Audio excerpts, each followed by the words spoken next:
Бүгүнкү чыгарылышыбыздын коноктору ырчы, шоумен, алып баруучу, чаңгычу чыгармасы менен таанымал Элтуран Абдыкалык уулу.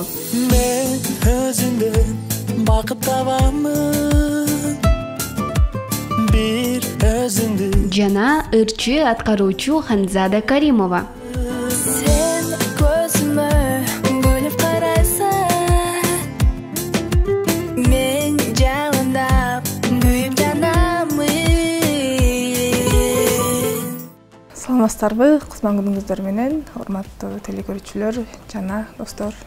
Саламатсыздар, урматтуу кыргыз элим, урматтуу аталар, апалар, эжелер, карындаштар, жездилер, жеңелер дегендей баарыңыздарга кутман күн каалайбыз. Дайыма асманыңыз ачык болсун. Бар болуңуздар, аман болуңуздар.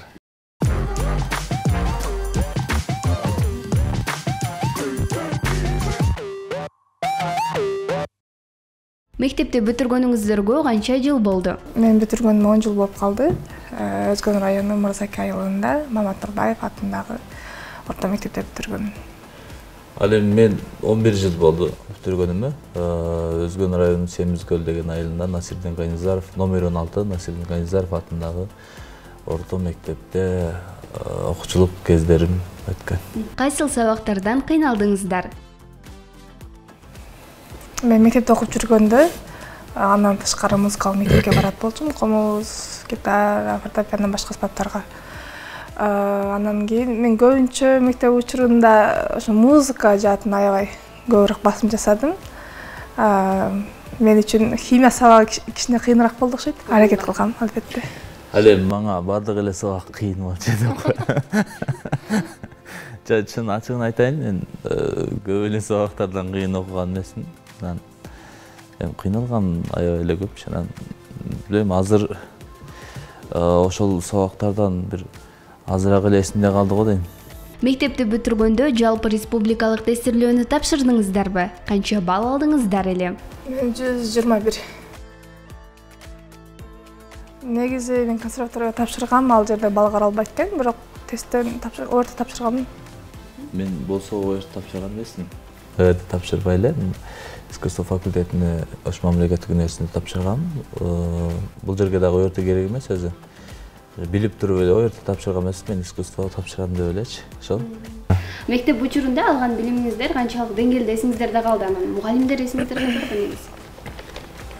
Ооба. Берген мугалим боюнча эсиңиздер. Класс жетекчилерибиз Назира Номанова тегенчекиден бүткөнбүз. Бардык мугалим атап кетиш керекпи? Жок, эми өзүңүзгө жаккан методика, өзгөчө методика менен өзгөчө тарых сабагынан Анвар Нуманович деген агай эсибизде, орус тилден Асылкан Дубанаевна эжекебиз, алгебрадан, математика алгебрадан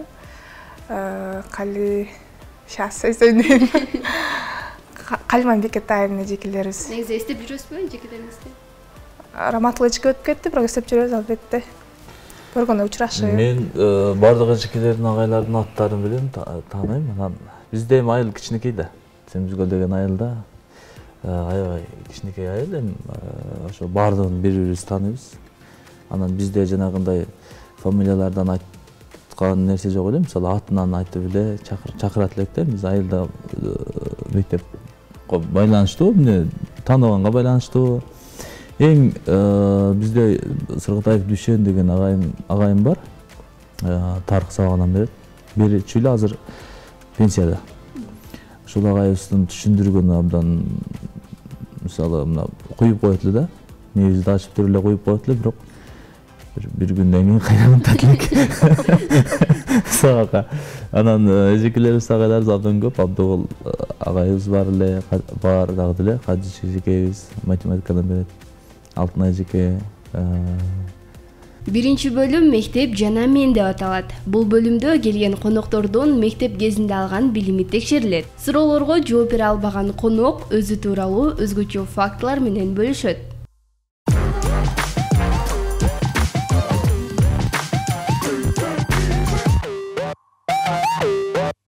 Жер планетасында канча материк бар?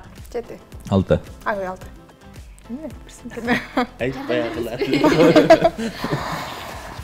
Ama el bilmegen fakt aytып берем, мен баарын билем да, сиздин фактыларыңызды.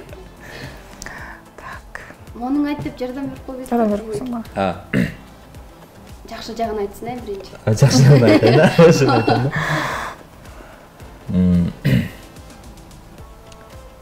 Бүтө колу ачык. Мен айтып бербейм фактыларын. Жардам берип. Казада өтө мындай колу ачык. Анан ошо элдерге жардам бергиси келип жүрөт да. Ошо эл билбеген факты, бирок канча мынчалар билет деп коем. Боркер. Боркер да, өтө боркер. Мамлекетибизге таандык белгилер. Ту, герб, гимниз. Кыргыз тил гимни деп коем. Мен өзү азыр бир акыркы жылы 2-3 жылдан бери тааныган адамдар мени шайыр адам деп ойлошот да, бирок өзү мен негизинен өтө токтоо адаммын. Анан мен өзүм мындай өзгөрткөнгө аракет кылгам.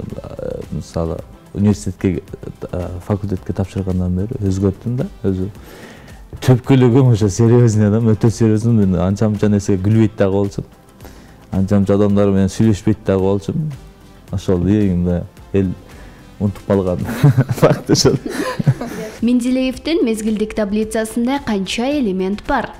124 беле? Канча эле? Мен билбейм точносын. 76 беле. Башында да башталат эле. H, водород, деме? H, O. Бул обончу аткаруучу болгон үчүн бир аз жалкоолук кылып койгон эле бар. Анан калган жаман сапаты деле жок. Мүнөзү эң сонун жакшы жубай. Адамдын эң сапаттарын, жамандарын баары ошо жалкоолуктан келип чыгат. Өзү жаман эле адаммын өзү. Эме чыгармачыл адам сөзсүз түрдө жалкоо болот да. Таланттуу адам өзү жалкоо болот экен да. Жоюңуз кайтыңыз сен. Эме казыдан эл билбеген фактысын айтам да мен, Неге айтайын?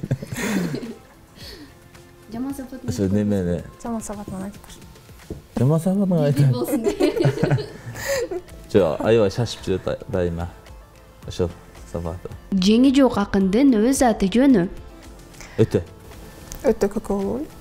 Көкөгүл. Сен фамилиясын айттың, мен атын айттым. 8 жерде 9 канча? 72. Сулайман Тоо ЮНЕСКОга качан кирген? Билбей. 29-июнь болсо керек, 2009. Токтоңуз. Мен мындай бир нерсени көп токто бербейм да. Мисалы бирөө урушуп атса деле мындай реакция менде жок да. Ошол жагым бар да, мисалы. Бирөө кагып силкеп бир катуу сөз айтып койсо, жанагындай болуп кайгырып, неме болуп алышат го жинигет. Мен андай кулактан сырткары өткөзүп салат да. Мисалы бир нерсе болуп кетсе, паниковать этип, настроение түшүп калса, бул реакция жок да. Эмне кыласың? Баары жакшы деп күлүп жүрө берет. Экинчи бөлүм логикалык суроолор.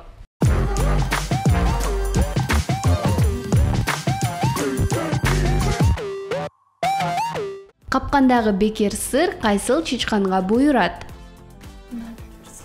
Капкан турат. Капкандагы бекер сыр өлгөн чычканга буйрат.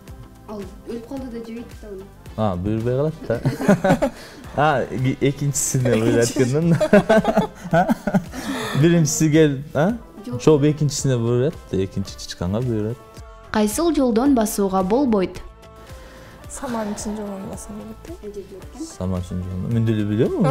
Мен между прочим тойдо ойноткон суроо го. Мен жаттап калгам да дебейм. Телефондогу сандарды бири-бирине көбөйткөндө канча чыгат? Бирди экиге көйтөбүз, экини үчкө көйтөбүз, шундайбы? Көбөйүп чыга берели? Көбөйүп чыга берелиби? Жок. Көбөйүп чыга бериңиздер, кааласаңыздар. Телефонду алып. Жок, логикалык суроо экен. Логикалык суроо. 6 болдубу? 6-ны эми 6-ны 4кө көйтөбүз. 6 жерде 4. Жок, жеңилдиңиздер, Жеңилдик ма? 0 чыгат? Нөлүнүп калды. Мен 9га чейин эле неме кылайын деп аткам өзү негизи. 60 центнер көппү же 6 тонна көппү? Көп бирдей эле да. Туура болду. Болчу. 2 раунд өттү. Шана ким оттук, биз оттукпу? 3-бөлүм менин дүйнө таанымым деп аталат. Бул бөлүмдө келген катышуучуларыбыздын дүйнө таанымын билебиз. Ал эми жооп бере албай калган учурда жеке башына коюлган суроолорго пикир билдирет.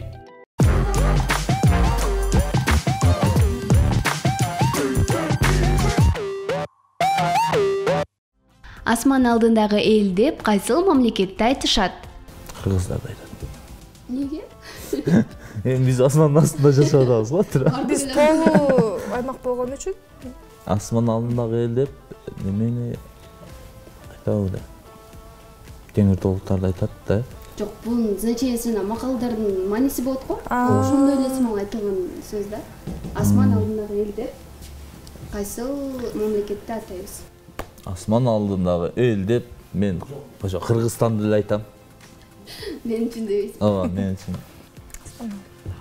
Жаркыраган күнөстүү асмандын алдындагы эл деп айтам да, кыргыздар. мен деле кыргыздага эле кошомун да. Кыргызстан, туура эмес болуп калды Кытай, потому что алар умдуу экен да. Ошон үчүн кашыктап ушинтип айтышат экен. Алипе майрамында кайсыл тамга болгонсуз? Эсиңизде барбы? Алипе. Менин эсимде бар. Сеники барбы? Эсимде жок. Менин эсимде бар. Э менен Е болгонмун. Анан У, анан неме болду? Х болгон. Анан эсимде бар. Мен жаттагандарымды унутпайм. Мына, биринчи Э менен Эни айтайын. Э менен Е башынан эгиз тамга элебиз. Айрым абыз байкасаң орус кыргыз энебиз. Анан Уна, мага өзү ошо ырлар мындай күлкүлүү ырлар келет да. Созулма уу деле мен сууга келемин, мактанбасын тамгалар, мен деле сулуу элем. Иксти айтып берейин эми. Эки таяк түп-түз кайчылашкан биригип, карасаң эле көрүнөт Х экени билди. Жакшы, эсимде. Браво. Канча дежесиз? Менин эсимде жок экен. Кайсы тамга деле? Серт деп кандай адамдарды айтабыз? Серт деп Качы түрү суук адамды болсо керек. Түрү суук адамды. Түрү суук адам. Акыркы жолу кандай китеп окудуңуз? Акыркы жолу мен акыркы жолу толук окуган китебим Тоолор кулакандыгын окудум. Чыңгыз Айтматовдун. Былтыр окуп бүттүм.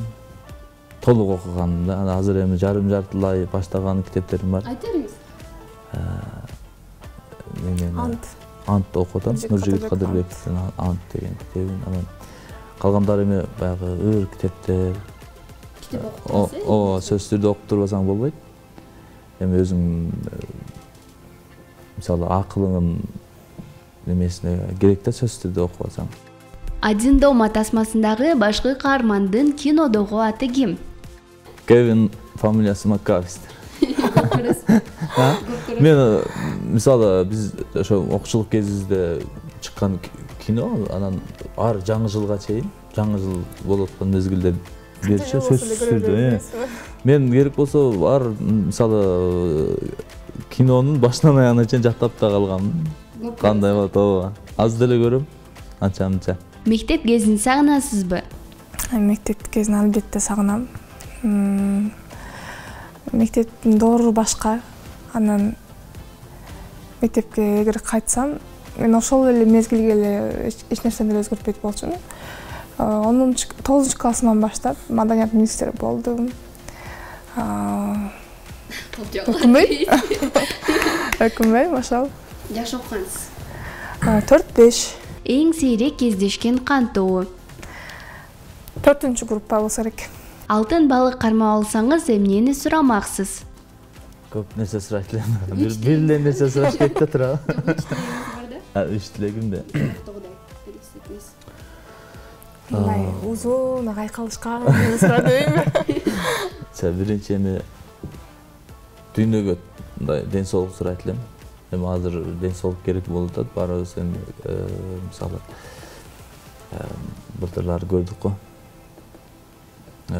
Тууган урукту ажыратып, бири-бирибизди сагындырып, жакын адамдарды көргөнгө муктаж кылып койду го. Ошо биринчиден ошо ден соолук, ошол оору деген нерсенин баары жок болсун деп элем. Анан кийин үй бүлөмө бакыт сурамакмын. Анан үчүнчүсү не сурап коеюн? Неме деп коет го, мен ушул нерсени уктум эле. Жаран берип коеюнбу үчүнчүсүн? Баары үчүнчүсүн бул айтат. Ата-энем дейт. Ошо ата-энем менин неберелеримдин ушундай алтын, бриллиант ойноп атканын көргөнгө насип этсин деген неме уккан болчумун. Ошону эле айтмакмын да, бир жагынан бул жакта ата-энебиз аман эсен болсо, биз балабыздар небересин көргөнгө насип этсин дегендей. Анан албетте ошо бриллиант кармаган упайлык болсун. Жакшы. Бул бирөөсүнөн эле экен, биринчисин экинчи сурап коет экенмисиң. Apple телефондорун ким ойлоп тапкан? Билебиз, Стив Джобс. Стив Джобс. Жол берип койдуңузбу? Мен Стив Джобстун баягандарын киносун көргөм да. Ошо. Баары билет болчу. Билет болчуму эми? Өзүңүзгө жакпаган сапатыңыз? Өзүмө жакпаган сапатым ошо жалкоолук, анан уйкучулук. Жеңгеңер аракет кыласызбы? Сөзсүз түрдө мен мисалы жалкоолук менен аябай күрөшөм. Эми бүт эле адамдар күрөшсө керек жалкоолук менен. Эми ар бир адамда бар жалкоолук деген нерсе, бирок ал жеңүү адамдын өзүнөн да. Ошо жеңем, кээде жеңилип калам да.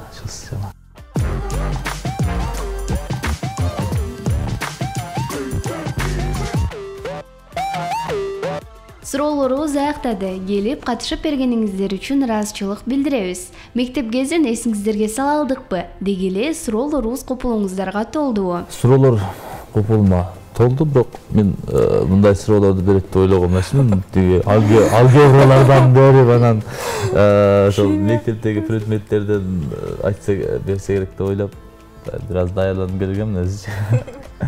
Анан толду, бирок жакшы. Мага жакты. Негизи ооба, суроолор аябай жакты. Мектептеги немебиз эстетти, анан кийин бир аз убакыт тар болгон эле болбосо, а так жакты.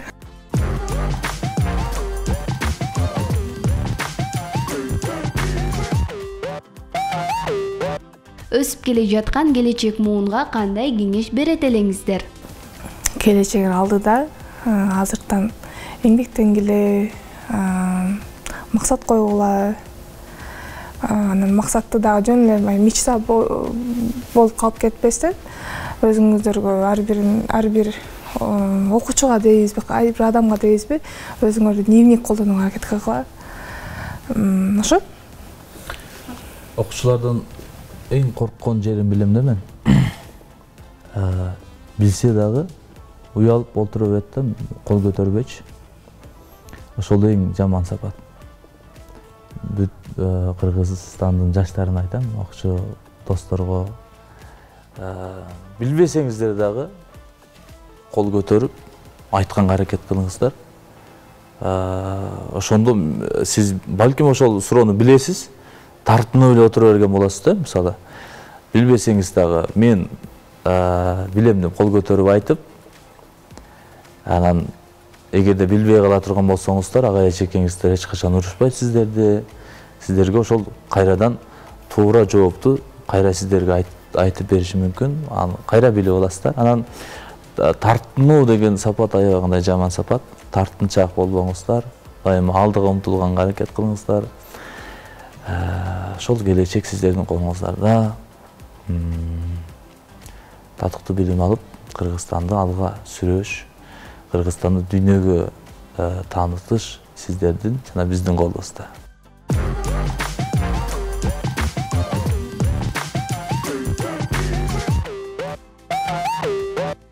Бардык жашообуздагы ар бир күн ийгилик менен коштолсун. Анан дагы мынакей мендеги IQ теле берүүсүнө дагы ийгилик каалайбыз. Оболой бериңиздер. Таланттуу, таанымал инсандарды ушу жалпы достор менен эриş аркак болуп, кандай десем, достор менен байланыштырып жүрө бериңиздер. Тунук эфир каалайбыз. Ишиңиздерге ийгилик. Көрүшкөнчө. Бар болуңуздар. Бүгүн воскресенье. воскресенье күнү издедим. 11 класс окуясыз. Жок, мен өзү окуган эсиде. Даже 11 класска чейин окугам. Ким көрө популярный болот деп ойлойсуздар? Жоюңуз балким. Мен да. Мен сөзсүз түрдө дөөлө өзүм акты берейин. Мен айта бербейм факты.